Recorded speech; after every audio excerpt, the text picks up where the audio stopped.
The question about Israeli democracy,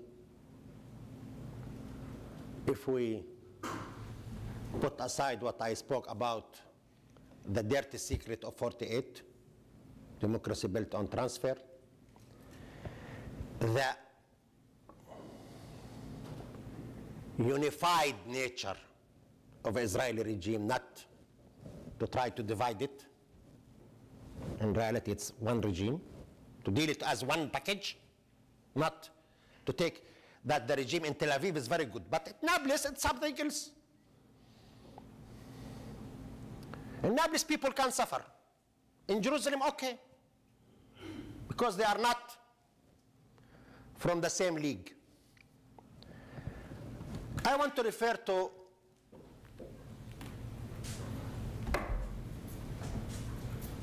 how the Israeli democracy in actions, in laws. In practices, I just mentioned the confiscation of land, 75%, more than 75% of our land was confiscated. For my example, I come from a village called Kufr Qari'. Before 48, we had 28,000 dunams. Now we have only 7,000 dunams. Of course, the population of 2,000 people became now 17,000. But the land, more people, less land. But what about the laws? Some people say that the Israeli law, sometimes they're problem of implementation, but the laws in Israel are very good. First of all, it's important, the implementation. It's important, for example, that the allocation of budget for students or pupils in elementary and high schools is for Arabs only less than 20% of the budget for a Jewish, parallel Jewish pupil. It's 5-fold more. The state invests in the schools, Jewish schools. The investment on the Arab schools is only 20% of what's invested in Jewish schools. It's important. It's important also, for me education is extremely important, that in a Jewish school, the pupil or the student learn about his history, the history of the Yishuv, the heroic action of his leaders, ignoring the suffering of the Palestinian people, ignoring what have done to the Palestinian, the most extreme Zionist narrative. And when he graduated from the school, he was taught that Palestinians have no rights.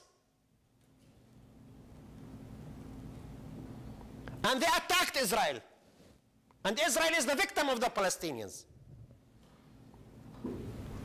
So he is ready to implement, he is educated to implement all kinds of crimes. This is important. I do remember that in remember me, maybe you know the incident, 1997,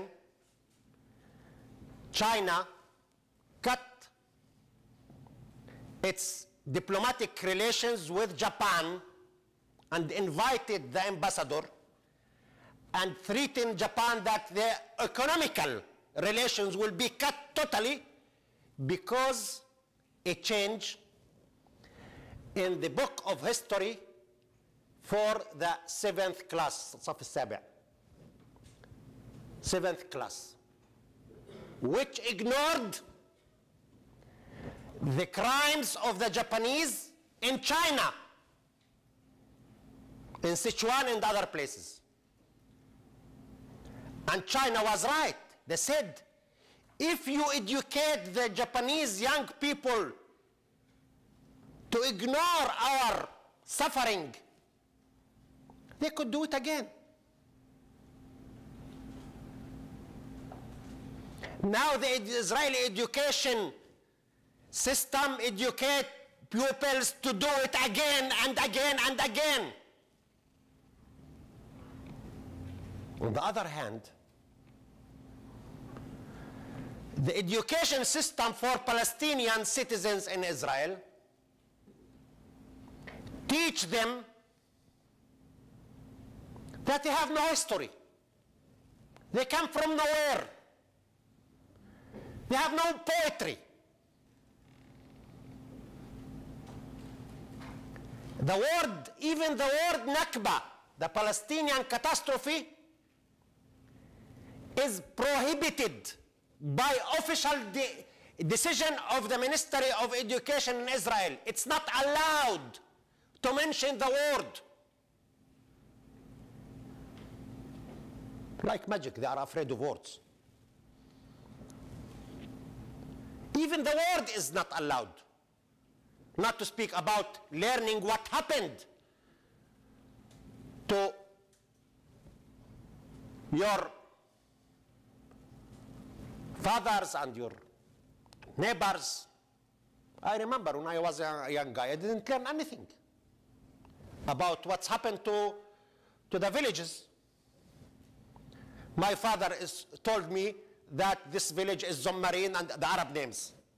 And this village is Zerroha, and this village is Kanir, and this is, and in the school I read about Barkai and Dragavim and the Jewish settlements. No Arab. Nobody was here. So ignoring your history to demolish, to weaken as much as possible our national identity and our national belonging through the educational system, which is, as you know, is very important in shaping young people identity and young people attitude toward the world. And you have it also in laws. I don't want to enlarge on this question, maybe you have questions, but I wanted to, in the end, to give you some examples, to some taste of Israeli democratic laws. And I want to speak on the main issues, not on marginal. Main issues, the big. The issue of land, I said to you, you have. Now, I will mention the new laws of land, which are very important. But citizenship laws. In Israel, you have three hierarchical status of citizenship, of getting citizenship.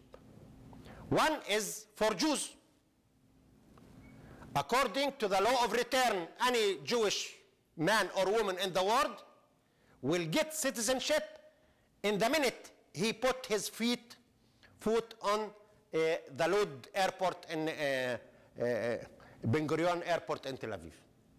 He will get citizenship immediately. On the other hand, it's forbidden totally from Palestinian refugees to get residency or citizenship. By the way, this is anti-code.